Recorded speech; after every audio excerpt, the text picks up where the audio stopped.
Fala aí, galera, beleza? Aqui quem fala com vocês é o professor Renan.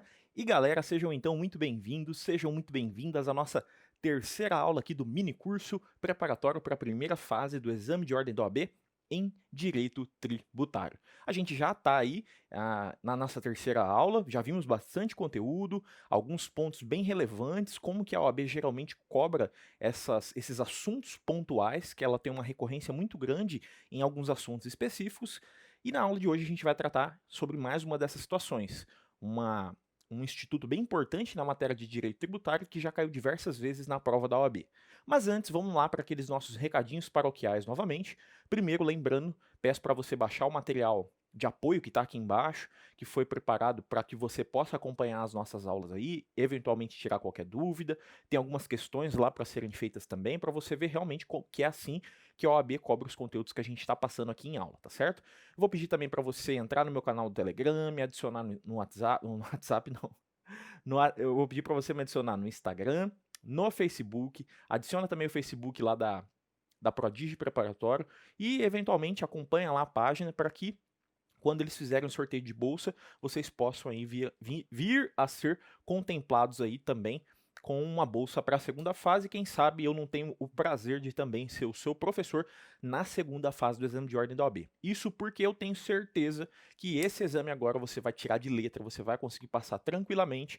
E eu não é por nada não, mas eu estou imaginando que vai cair uma questão dessa matéria que a gente vai falar na aula de hoje, que é sobre a legislação tributária, especificamente sobre hipótese de incidência, fato gerador. Então a gente vai ver a diferença entre esses conteúdos e recapitulando um pouquinho que a gente já viu nas últimas aulas. Lembra, na primeira aula a gente falou a respeito de competência tributária, que era o poder que os entes federados ganharam da Constituição para que eles possam instituir, né, os tributos de sua competência.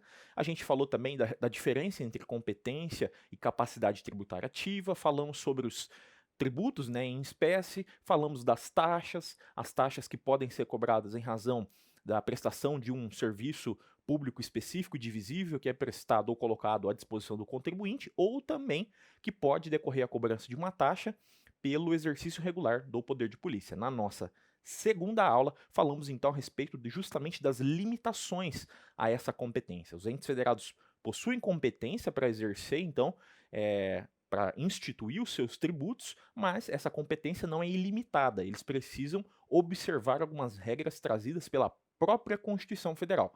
E essas regras, esses limites, nós dividimos, né, tanto a Constituição faz essa divisão, quanto também a doutrina, de que nós temos então duas espécies de limitações ao poder dos entes federativos de tributar, quais sejam imunidades e princípios. Imunidades eu falei, é importante, mas mais talvez para a segunda fase. Em termos de primeira fase, caíram poucas questões até hoje após a unificação, e nós tratamos mais em relação aos princípios, especificamente então o princípio da legalidade e suas exceções, o princípio da anterioridade, bem como as suas exceções, né, seja a anterioridade anual ou nonagesimal, e nós fechamos a aula lá também falando a respeito então do princípio da irretroatividade, que é toda lei que entra em vigor, que é então criada pelo ente federativo, passa a ser aplicada para situações que ocorreram após a sua publicação. Mas nós vimos lá algumas exceções que poderiam, né, essa nova norma tributária, ser aplicada para situações do passado, situações pretéritas. Eu lembro que eu finalizei lá em cada princípio falando para vocês da importância de estudar especificamente as exceções, porque se eventualmente cair alguma limitação ao poder de tributar, eu acredito que vão ser as exceções que vão cair na sua prova, tá certo? Dito isso, então, a aula que a gente vai tratar, né, nossa aula de hoje, nós vamos tratar com um tema que é muito ligado ao primeiro princípio que a gente viu na segunda aula, que é o princípio princípio da legalidade. No princípio da legalidade, então, eu lembro que eu disse para vocês tatuarem na perna que a obrigação tributária, diferentemente da obrigação do direito civil, por exemplo, que decorre da vontade das partes, aqui no direito tributário, a obrigação tributária, ela somente decorre da lei. A obrigação tributária, então, ela é ex lege. E eu lembro que eu pedi para você, falei acho que duas vezes para você lembrar bem. O veículo indutor das regras tributárias é a lei. E da mesma forma, especificando melhor então essa legalidade, que além de ser um princípio, também é o meio pelo qual os entes federativos vão se valer justamente para criar então essa obrigação.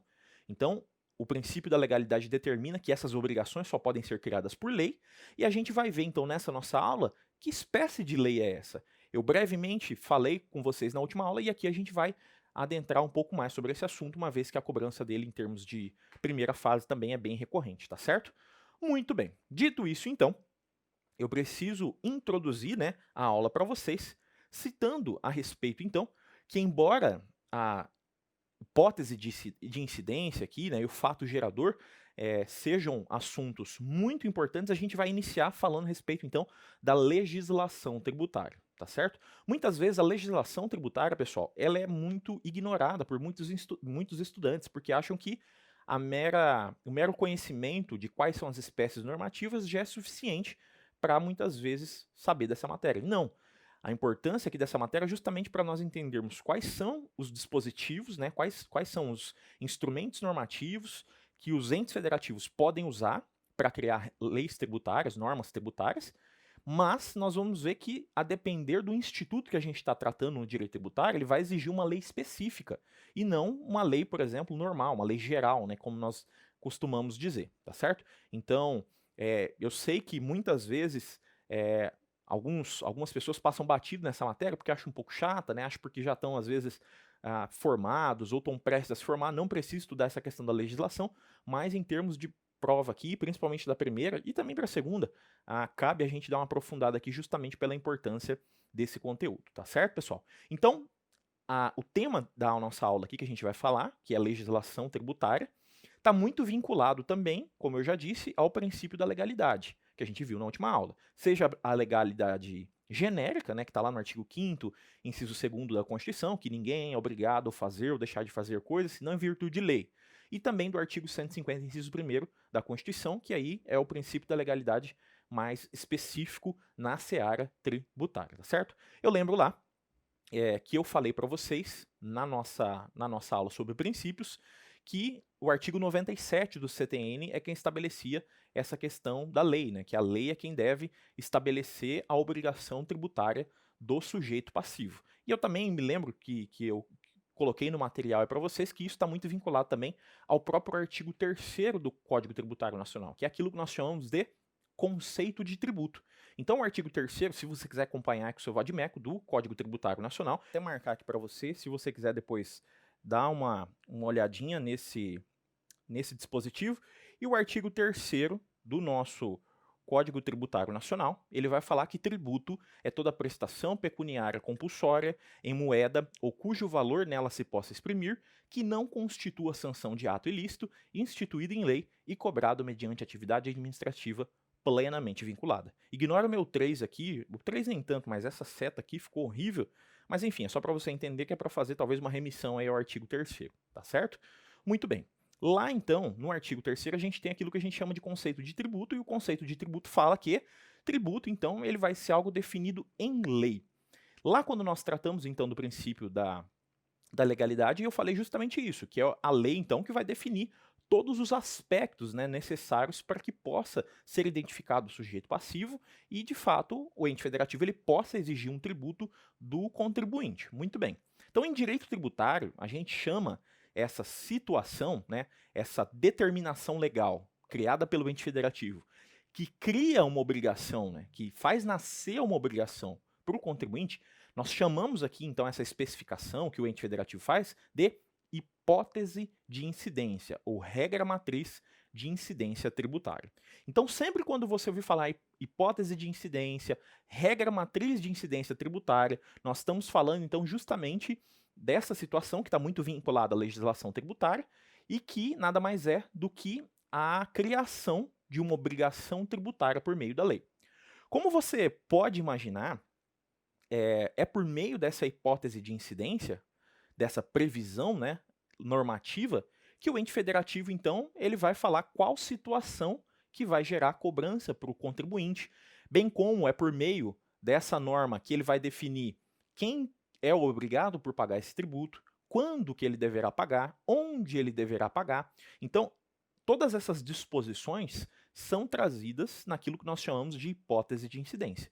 Então, essa matéria, perceba, está muito vinculada ao princípio da legalidade e está dentro daquilo que nós chamamos de legislação tributária, porque é justamente a legislação tributária, em todas as suas formas, que poderá criar, então, essas hipóteses de incidência. Então, quando o ente federativo ele cria uma lei instituindo um tributo de sua competência, ele está justamente fazendo isso, criando uma hipótese de incidência.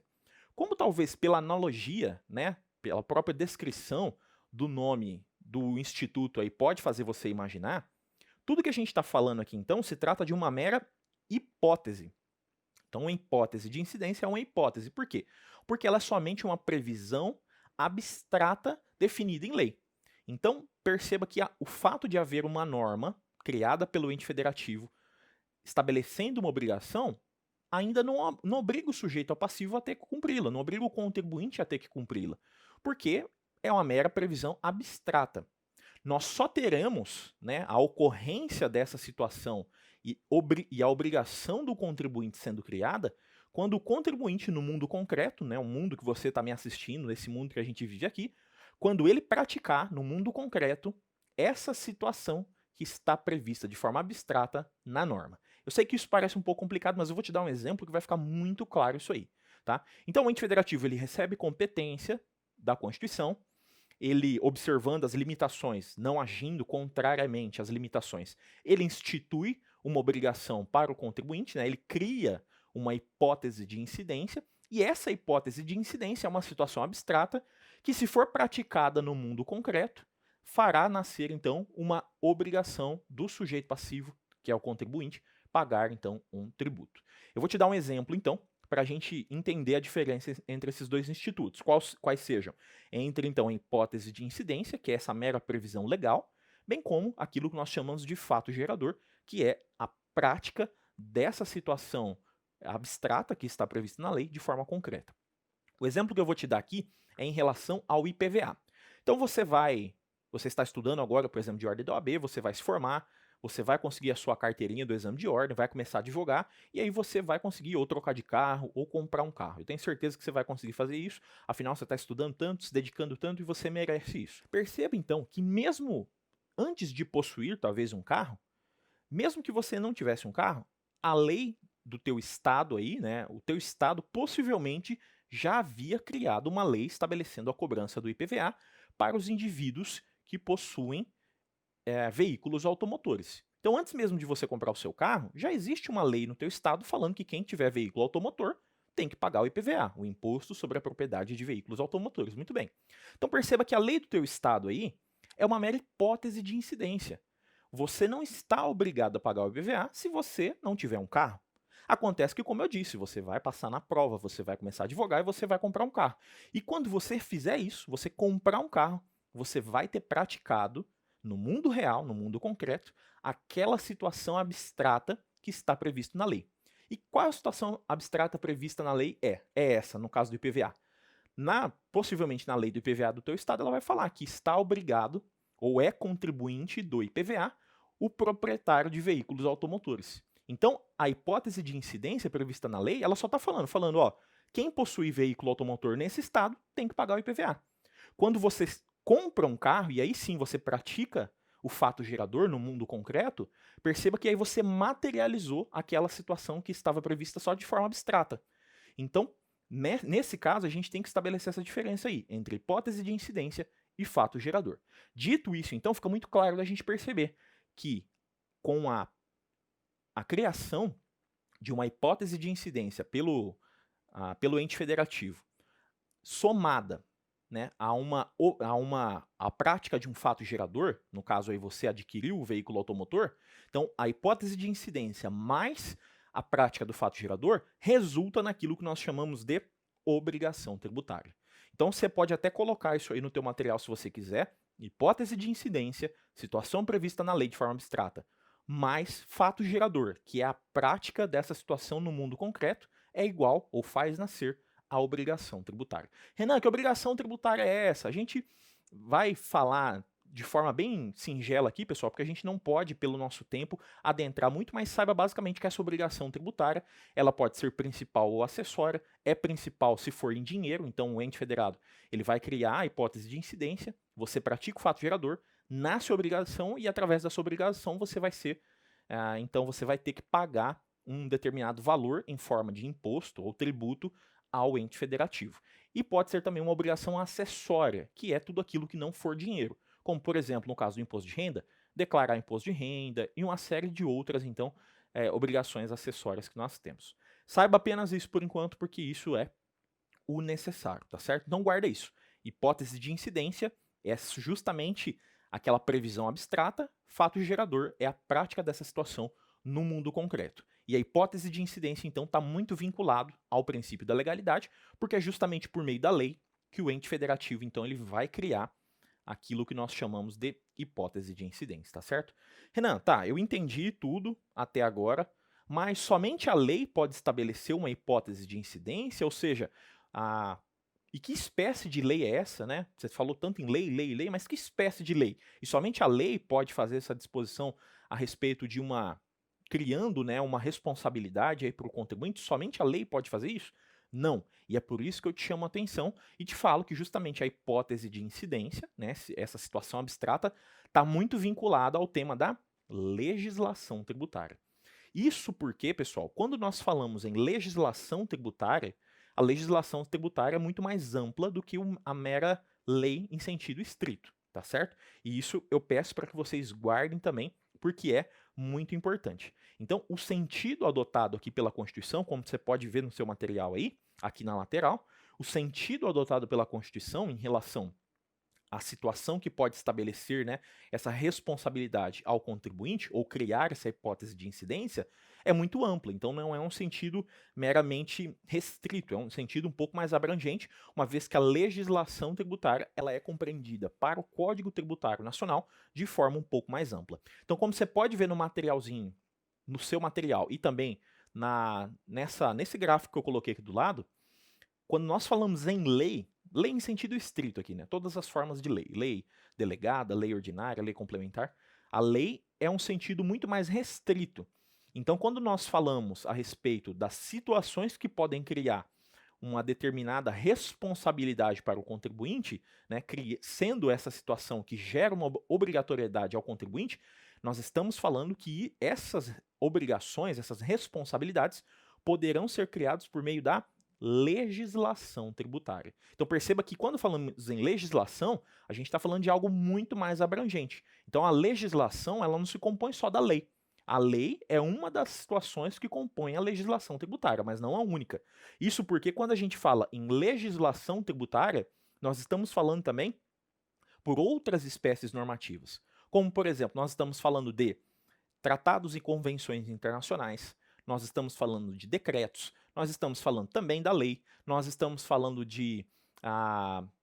por exemplo, nós podemos falar também a respeito de normas complementares, de medida provisória. Então, existem uma série de dispositivos que poderão regular situações onde o ente federado estará criando uma situação que poderá culminar com a responsabilidade, né, com a obrigação do nosso contribuinte, tá certo? Então, perceba que é justamente com a ocorrência do fato gerador, né, daquela situação abstrata, que o contribuinte então passa a estar obrigado a cumprir uma determinada obrigação para o ente federativo, e essa obrigação que ele vai ser obrigado a cumprir, né, que ele vai estar condicionado aí a cumprir, ela está justamente prevista em uma dessas espécies normativas estabelecidas então pela legislação tributária, tá certo? Muito bem. Quando a gente fala então a respeito de quais são, né, quais são as espécies normativas que nós podemos tratar aqui quando nós falamos de legislação tributária, é lógico que a gente está falando também de lei. Como eu disse, a lei também faz parte daquilo que nós chamamos de legislação tributária. Mas existem também as outras espécies e a recorrência delas aqui em prova também é feita de forma muito mais voltada para a lei e para uma ou outra espécie normativa, tá certo? Muito bem. Então, pessoal, perceba que a lei não é o único instrumento normativo aqui que a gente tem que possui a capacidade de fazer, então, estipulações na seara do direito tributário, tá certo? Então, quando a gente fala em legislação tributária, lembre-se que a gente não está falando apenas da lei, mas sim de todas as espécies normativas que podem criar aí uma obrigação ao sujeito passivo. Renan, tá, eu entendi a diferença entre hipótese de incidência e a diferença entre fato e gerador. Muito bem. Mas onde está previsto isso? Qual que é o fundamento disso? Está previsto lá no artigo 96, pessoal do CTN, se você quiser acompanhar no seu material. E o artigo 96, né, esse dispositivo determina que a expressão legislação tributária, tá? Você pode colocar até entre parênteses aí, legislação tributária, para você se lembrar que a gente está falando de um conteúdo macro, mas existem vários outros conteúdos ali dentro. Então, legislação tributária compreende leis, tratados e convenções internacionais, decretos e as normas tributárias que versem no todo ou em parte sobre tributos e relações jurídicas a ele pertinentes, tá certo? Então, guarde assim, quando a sua questão tratar, né, a questão da sua prova, se eventualmente cair a respeito da legislação tributária, ou caso ela questione quais são as fontes primárias de direito tributário, você precisa lembrar, então, que ela não está falando só da lei em sentido estricto, mas também de outros atos normativos infraconstitucionais, como decretos, portarias, tratados internacionais e etc. Tá certo? Muito bem, vamos lá para as espécies normativas, então, agora, que mais foram cobradas até hoje no exame de ordem da OAB pela banca FGV, tá certo? Muito bem, a primeira que a gente vai tratar, por óbvio, é a lei em sentido estrito. E a lei em sentido estrito aqui compreende diversas espécies. A primeira espécie que a gente vai abordar nessa nossa aula, das duas que a gente vai ver, porque existem outras, mas a recorrência delas é muito pequena em prova. Então, a primeira que a gente vai abordar aqui nessa nossa aula é a respeito da lei ordinária. Então eu falei bem de forma bem resumida também na nossa segunda aula, que na regra geral, aqui no direito tributário, a maioria dos dispositivos, né, uma hipótese de incidência nessa situação, ela vai necessitar, né, vai precisar de apenas uma lei ordinária. Então, na regra geral, todas as normas que versarem sobre a criação, alteração de um tributo, precisam ser feitas somente por lei ordinária, que é a lei comum, né, a lei mais fácil aí de ser aprovada no Congresso Nacional ou então nas assembleias legislativas dos estados ou nas próprias câmaras municipais. Então é a lei comum, lei ordinária, né? Então, quando a gente fala sempre nessa situação, a gente está falando de uma espécie normativa que exige um quórum muito menor para sua aprovação, uma vez que, no caso da lei ordinária, ela precisa somente da maioria daqueles presentes no Congresso, na Assembleia ou na Câmara de Vereadores para ser aprovada, tá certo? Mas eu lembro que eu falei para vocês que existem alguns tributos que não podem seguir essa regra. Alguns tributos não podem ser criados ou alterados mediante lei ordinária. Eles precisavam ser alterados por lei complementar, é isso que a gente vai ver daqui a pouco. Então, além de ser esse veículo mais comum, né, o veículo ordinário, o veículo corriqueiro do dia a dia, utilizado por todos os entes federativos, União, Estados, Distrito Federal e municípios, a lei ordinária ela também estabelece outras situações. Além disso, né, a própria Constituição determina quais são essas situações aqui. Então, a lei ordinária, ela também vai definir, por exemplo, né, de acordo tanto com a Constituição como com o Código Tributário Nacional, que a lei ordinária, por exemplo, apesar de ser essa lei básica, lei geral, é ela que vai definir, por exemplo, o que é o fato gerador, ou seja, qual que é essa situação que, se praticada no mundo concreto, resultará em obrigação tributária.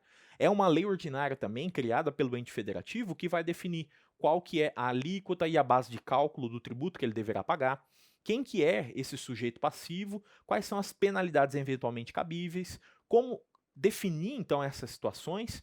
É uma norma muito básica, mas que ela pode prever também situações muito específicas, como também cabe a uma lei ordinária do ente federativo estabelecer, por exemplo, as causas de suspensão, extinção e exclusão do crédito tributário, previstas lá no artigo 151, 156 e 175 do CTN. Como eu disse, a facilidade e a maioria dos dispositivos em direito tributário necessitam dessa espécie normativa, porque o quórum dela para aprovação é um quórum de maioria simples, então é muito mais fácil você ter uma lei ordinária aprovada do que outras espécies normativas, tá certo? E quem define esse quórum simples para aprovação, se você quiser dar uma olhadinha, porque isso pode ser que caia em outras matérias também, tá lá no artigo 47 da nossa Constituição Federal, tá certo? Outra coisa que é importante que você saiba aí, que sempre quando o Código Tributário Nacional, ou até mesmo a própria Constituição, pessoal, sempre quando eles falarem somente lei, falou só lei e não ressaltou que tipo de lei é essa, sempre vai ser uma lei ordinária, que é a lei comum, a lei básica, é a lei corriqueira do dia a dia. Então, a Constituição ou então o CTN, se ele tratar somente como lei, saiba então que ele está falando de uma lei ordinária. Então, precisa somente de uma lei ordinária criada pelo ente federativo. Tá certo? Muito bem. Mas eu lembro também que na última aula eu falei de modo bem rápido, né, que muitos tributos, muitos não, alguns tributos e alguns institutos do direito tributário precisam de um quórum um pouco mais complexo para que eles possam ser alterados ou criados, justamente por conta da importância desses institutos, tá certo? E eu lembro então que eu falei para vocês que esse cara é nada mais nada menos do que a lei complementar. Então, enquanto a lei ordinária, essa lei básica, lei corriqueira, lei do dia a dia, que é utilizada na maioria dos tributos estabelecidos no Código Tributário Nacional e na própria Constituição, alguns tributos e alguns institutos previstos na Constituição precisam ser feitos por meio de lei complementar. As situações que precisam de lei complementar, pessoal, se vocês quiserem acompanhar também no material, ou então no próprio Vadmec de vocês, está lá no artigo 146 da nossa Constituição Federal. Então, a Constituição define que é por meio da lei complementar que a gente vai dispor, por exemplo, a respeito de conflito de competência entre os entes federativos. Então, se a União, por exemplo, e o município, os dois quiserem cobrar o mesmo contribuinte, muitas vezes por uma mesma situação que ele praticou. Então, ele praticou um fato gerador só e ele está sendo tributado, ele está recebendo a cobrança desses dois entes federativos no mesmo tempo. Então, a União muitas vezes está cobrando ele e o município está cobrando ele. Embora isso possa parecer absurdo, isso é muito mais comum do que a gente pensa, pessoal. Principalmente quando a gente fala de propriedade imóvel. Então, não é raro as situações no mundo prático, mas também na própria prova da OAB já caiu, de um contribuinte que, ao mesmo tempo recebe lá o carnê do IPTU do município e muitas vezes uma cobrança de ITR da União. E aí ele não sabe, né, se ele paga para o município, se ele paga para a União, mas são situações que podem acontecer. Muitas vezes pode ter acontecido um erro, porque o município entende que a propriedade dele é um imóvel urbano e a União muitas vezes entende que é um imóvel rural. E aí, cabe a aplicação dos dois tributos? Não. Por quê? Porque ele praticou um único fato gerador, que é ser proprietário de imóvel, e aí a gente só tem que definir se é urbano ou rural. Mas isso não vem ao caso, só para você ver que existem situações, então, onde pode haver esse conflito de competência. E é justamente por meio de lei complementar que a gente vai definir, então, a respeito justamente desses conflitos de competência que podem existir entre os diversos entes federativos. Além disso, é por meio da lei complementar também, pessoal, que nós vamos regular as limitações constitucionais ao poder de tributar. Renan, agora você me confundiu, você não falou que as limitações estão estabelecidas na Constituição e também no CTN? Sim, pessoal. Acontece que nós precisamos regular essas limitações, como elas vão se operar no mundo concreto. E quem vai fazer isso, então, cabe a uma lei complementar fazer isso. E vocês querem uma forma bem fácil de visualizar qual norma, qual lei complementar que vai justamente regular as limitações ao poder de tributar? O CTN. Embora o CTN ele tenha sido criado originalmente em 1966 como uma lei ordinária, ele foi recepcionado pela Constituição Federal de 1988 com status de lei complementar. Então a Constituição fala, é uma lei complementar quem vai regular então a respeito das limitações ao poder de tributar. E qual lei complementar é essa? Justamente o Código Tributário Nacional, tá certo? Além disso, cabe uma lei complementar também estipular as normas gerais em matéria de direito tributário e também outras matérias muito importantes como obrigação tributária, lançamento, crédito, prescrição, tá certo? Então, todos esses temas, justamente pela importância que eles têm, eles não podem ser tratados como uma lei normal, uma lei básica, né, uma lei simples. Eles precisam de um quórum, né, para aprovação de qualquer norma que tente alterar esses dispositivos, esses institutos, precisam de um quórum muito mais qualificado. Então, por exemplo, é por essa razão que nós precisamos de uma lei complementar para mudar, por exemplo, a respeito de prescrição. Então, a prescrição em matéria de direito tributário é um assunto muito importante que a gente vai ver nas próximas aulas, e ele não pode ser alterado por bel prazer, né, do ente federativo por uma lei ordinária. Ele precisa, então, de uma lei muito mais qualificada, de um quórum mais qualificado, justamente pela importância que esses temas têm, tá certo? Muito bem, mas Renan, você falou aí de um quórum qualificado. Qual seria então o quórum de lei complementar? Diferentemente do quórum de maioria simples, né, que é o do quórum para aprovação de uma lei ordinária, no caso aqui da lei complementar, a gente precisa de um quórum de maioria absoluta, que nós chamamos, onde é necessário não somente a, a maioria dos presentes, mas sim a metade mais um, né, ou a maioria de todos os integrantes, seja do Congresso Nacional aqui, se for uma lei da União, das Assembleias Legislativas dos Estados, no caso dos Estados, o Distrito Federal, ou das câmaras municipais, no caso dos municípios, tá certo? Outra coisa também, pessoal, que nós precisamos falar a respeito dessas normas que podem criar essas situações e que são instituídas pelos entes federativos, a próxima espécie aqui, que é bem importante que a gente vai ver também, é a respeito da medida provisória. Eu falei para você, lá na nossa segunda aula, que a medida provisória ela é uma exceção ao princípio da legalidade, vocês estão lembrados?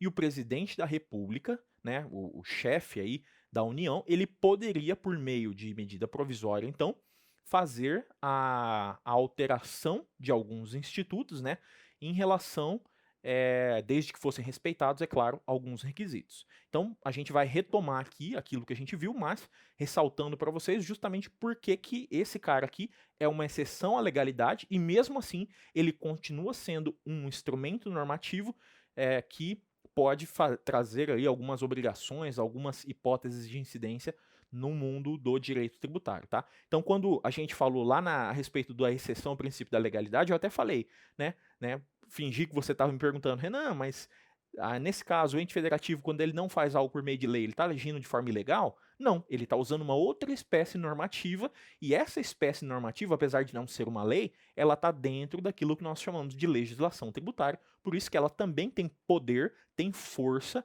para fazer essas especificações, então. Compreendido?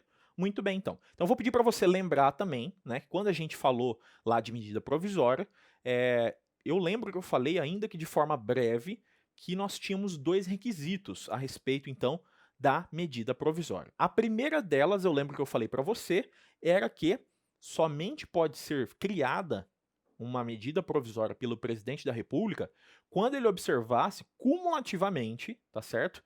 Esses dois requisitos, quais sejam relevância e urgência. Então, cuidado com isso aqui na sua prova, porque às vezes a prova pode trazer uma pegadinha para você, pessoal. E colocar lá que somente por necessidade e porque ele queria, o presidente criou uma medida provisória alterando a alíquota de algum tributo. Ele pode fazer isso? Não.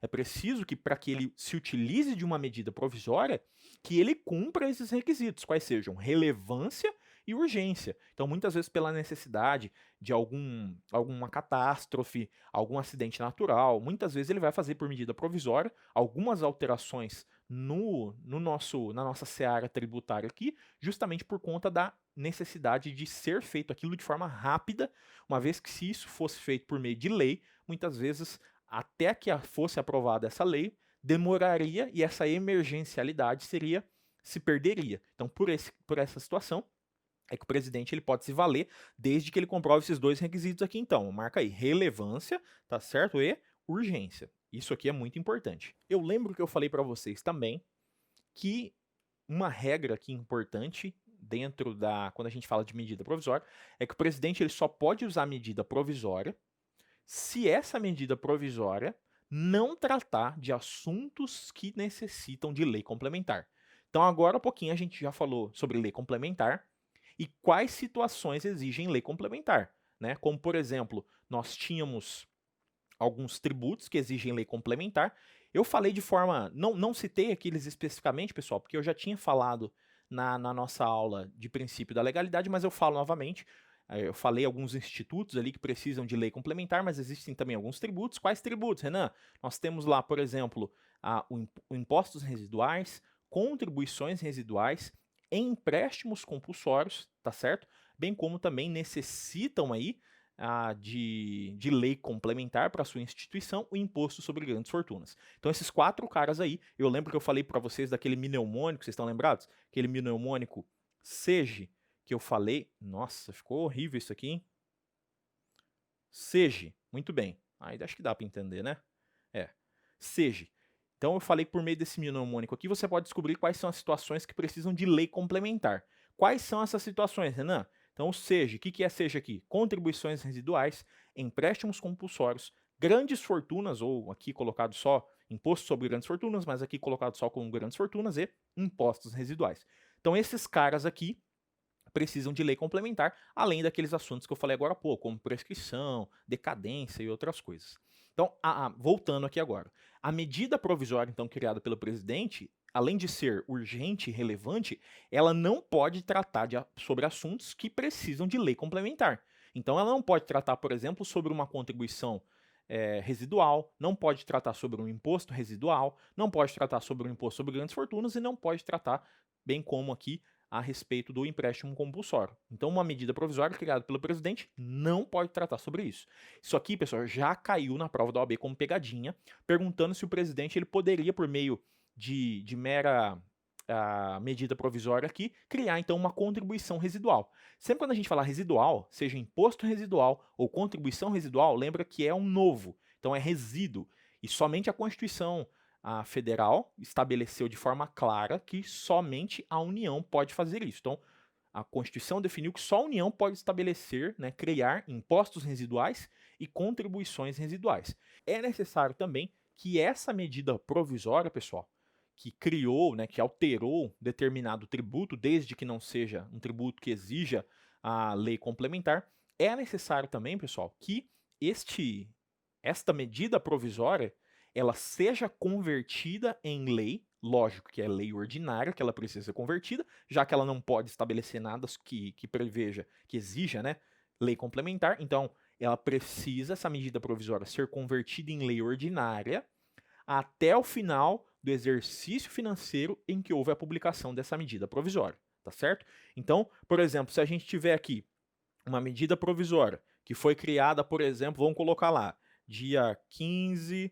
do 10 de, vamos colocar, do 10 de 2020. Muito bem.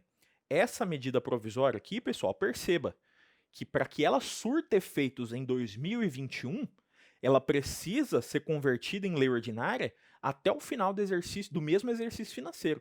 Então, se essa medida provisória foi criada pelo presidente em 15 do 10, ela precisa ser convertida pelo Congresso Nacional, né, no caso a Câmara dos Deputados do Senado Federal, até o dia 31 de dezembro, né, dia 31, canetinha tá ruim aqui hoje, hein, de 2020, tá certo? Então, observe isso aí, porque é justamente por meio da conversão dessa medida provisória em lei ordinária que ela vai, então, surtir os efeitos dela no ano seguinte, no caso, em 2021.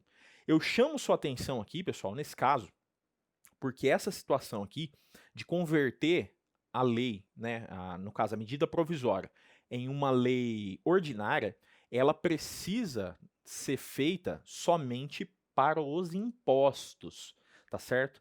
Além disso, nós temos algumas exceções a isso aqui, tá? Qual exceção é essa, Renan?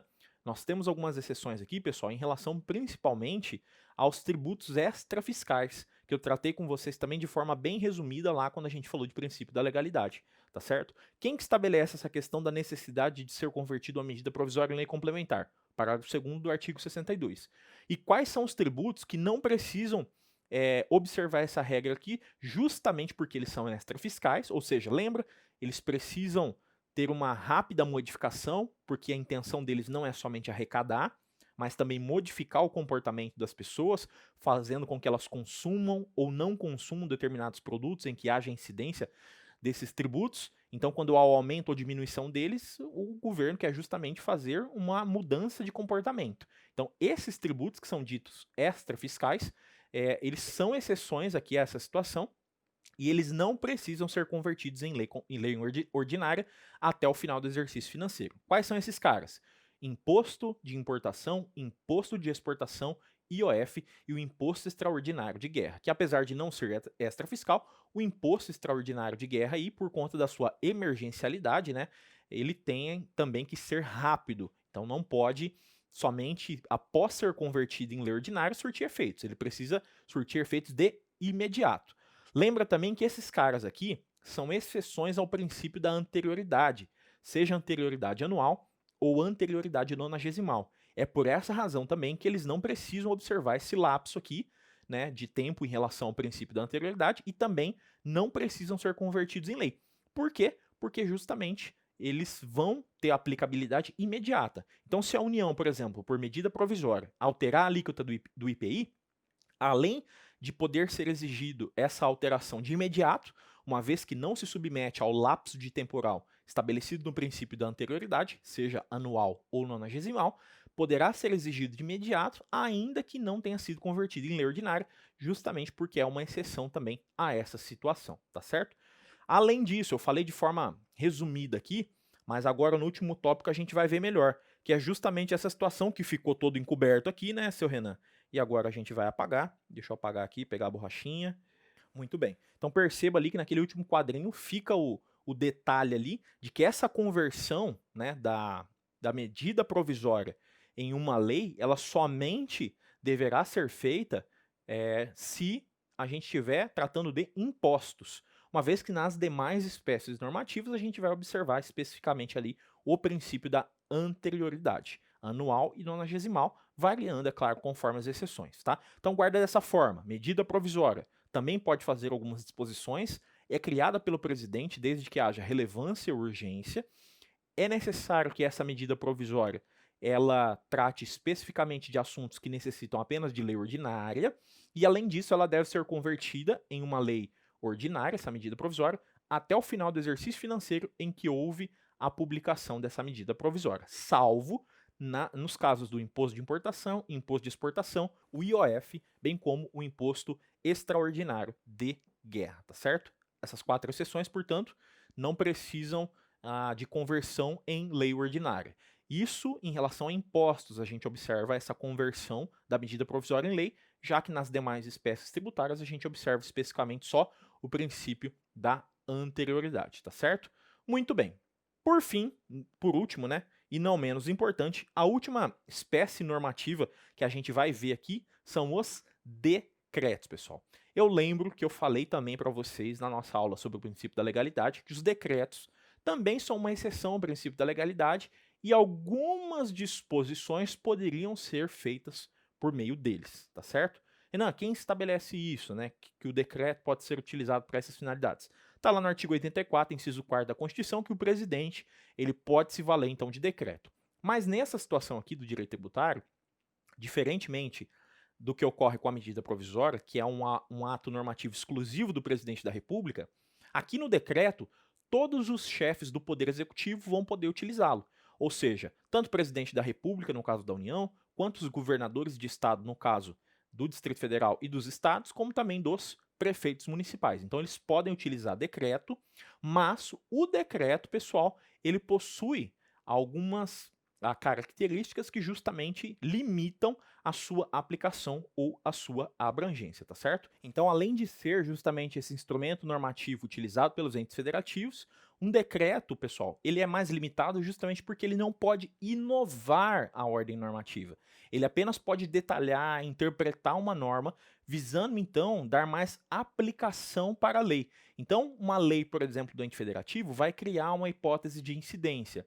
Mas muitas vezes essa lei que criou uma hipótese de incidência, como naquele exemplo do IPVA que eu dei para você, muitas vezes pode ser que ela esteja um pouco truncada ou sem uma definição muito clara. Então, muitas vezes, o ente federativo que criou aquela hipótese de incidência, aquela situação abstrata, ele pode, por meio de decreto, vir a interpretar melhor essa lei e dar mais aplicabilidade para ela, tá certo? Visando fazer com que essa situação se torne muito mais próxima, né, da realidade, então, dos contribuintes, conforme determina também o artigo 99 do nosso Código Tributário Nacional. Então, é muito importante que você saiba que quando nós falamos lá na legalidade a respeito do princípio, né, da legalidade, eu ressaltei para vocês que o decreto ele também é uma das exceções e ele pode ser utilizado justamente para regular alguns casos que podem ser feitos por decreto e não por meio de lei.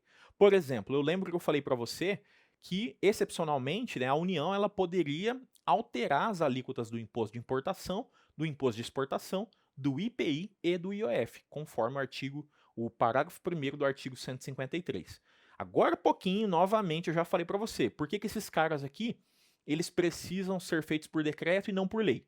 Porque a lei ela demora mais para ser aprovada pelo Congresso e muitas vezes, como são tributos extrafiscais, o presidente ele precisa de uma alteração rápida no mercado, né? Modificar comportamentos de forma rápida, incentivando ou desincentivando o consumo sobre produtos, né, que incidam essa tributação. Então, por isso que ele pode, por meio de decreto, alterar as alíquotas desses tributos. E lembra quando eu falei alterar? Ele pode tanto aumentar quanto diminuir, tá certo? Então ele pode fazer isso tanto aumentando quanto diminuindo o imposto de importação, imposto de exportação, o IOF e o IPI, tá certo? Nos termos lá do parágrafo 1º do artigo 153 do CTN, caso você esteja aí acompanhando com o seu Vadimeco. Eu lembro que eu falei também que a gente tinha uma outra exceção, né, ao princípio da legalidade, que não precisa de lei, mas poderia ser feito por decreto, no caso, então, da redução ou do restabelecimento da CID de combustíveis, nos termos do artigo 177, parágrafo 4º, inciso 1º, a linha B da Constituição, que especificava lá, então, que nessas situações da CID combustíveis, que é uma contribuição da União, e no caso do ICMS combustíveis, que é um tributo aí de competência dos estados, nesse caso, poderia uma redução ou restabelecimento desses tributos ser feito por meio de decreto.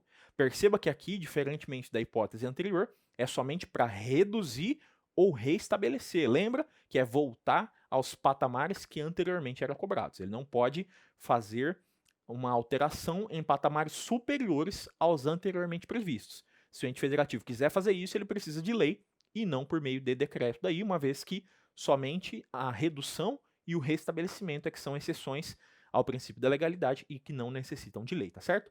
Por fim, eu falei para você também que era por meio do decreto que a gente podia também atualizar o valor, né, a base de cálculo, né, em relação aos tributos. Então, o ente federativo ele poderia, por mero decreto, atualizar a base de cálculo do tributo, desde que essa alteração, né, essa correção monetária da base de cálculo, ela observasse justamente qual que foi a correção projetada, né? Qual que foi a correção estabelecida, então, durante um ano. E um exemplo claro aqui que a gente tem é o IPTU. Inclusive, a gente tem súmula nesse sentido, que é a súmula 160 do STJ, que define lá que é defeso, e aqui cuidado, se você quiser olhar a súmula 160 do STJ. A súmula começa falando assim, é defeso. Muitas pessoas acham que é defeso, ou seja, é permitido, é tolerado, é admitido, é admissível, é pertinente, é correto. Não, pessoal. Sinônimo de defeso aqui é proibido. Então vamos fazer a leitura comigo. Então, é proibido ao município atualizar o IPTU mediante decreto em percentual superior ao índice oficial de correção monetária. Então, para que o município possa atualizar a base de cálculo do IPTU por meio de decreto, é preciso que essa correção monetária da base de cálculo observe, então, justamente o índice oficial de correção. Se a atualização, suposta atualização da base de cálculo aqui, for superior aos índices oficiais de correção, nesse caso ele não pode fazer por decreto. Por quê? Porque somente a atualização em percentuais iguais ao de correção monetária que pode ser feito por decreto. Se for superior ao índice oficial de correção, somente pode ser feito por meio de lei. Isso aqui também já caiu como pegadinha, então toma cuidado com essa situação, porque a prova pode trazer lá que o município de, não sei, vamos supor, município de Tangamandápio, fez a atualização da base de cálculo do seu IPTU no importe de 4%, quando na verdade a correção monetária, né, oficial para aquele ano foi de somente 3%. Então perceba que aí, nesse caso, a gente não teve de fato, somente uma atualização monetária. A gente teve, de fato, um aumento num tributo. Então, nesse caso, não poderia ter sido feito por mediante decreto, mas somente por meio de lei por esse município aí, o município de Tangamandápio, do nosso querido Jaiminho lá do Chaves, tá certo? As demais espécies, pessoal, que compõem aqui aquilo que a gente chama de legislação tributária, que são as convenções internacionais, normas complementares, bem como a gente pode tratar aqui também a respeito, por exemplo, nós podemos falar de lei delegada e outras espécies normativas. Eu não vou tratar com vocês, vou tratar elas com vocês, justamente porque elas não caíram até hoje no exame de ordem da OAB, tá certo? Então, justamente pela desnecessidade de estudar isso aqui, não porque isso aqui é desnecessário, não, mas porque nunca cobrou. Então, como eu já disse, a banca tem uma tendência de sempre cobrar as mesmas coisas, por isso que a gente não vai ver esses institutos aqui, justamente visando otimizar o seu tempo e somente focar naquilo que realmente caiu na sua prova. Combinado? Se você tiver qualquer dúvida, pode mandar para a gente aqui embaixo. Eu finalizo essa frase aqui com uma finalizo essa aula aqui com uma frase que eu gosto muito e que talvez possa te animar e continuar teus estudos, que é assim: você erra todo arremesso que você não tenta. Repito, você erra todo arremesso que você não tenta. Essa frase é do Michael Jordan e talvez fique aí para quem essa frase para quem ainda não decidiu se vai fazer a prova, se não vai. Muita gente às vezes começa a estudar, desanima, para de estudar porque acha que é muita matéria, mas lembre-se, você erra todo arremesso que você não tenta. Então vamos continuar lá firme, estudando, dentro das tuas limitações, mas também dando cada dia um passinho a mais para a gente atingir essa aprovação no exame de ordem da OAB. Ao que depender de mim, pode ter certeza que eu vou dar o meu máximo para que você aprenda essa matéria e faça a diferença lá no dia do teu exame, tá certo? Bons estudos, até a próxima aula e tchau!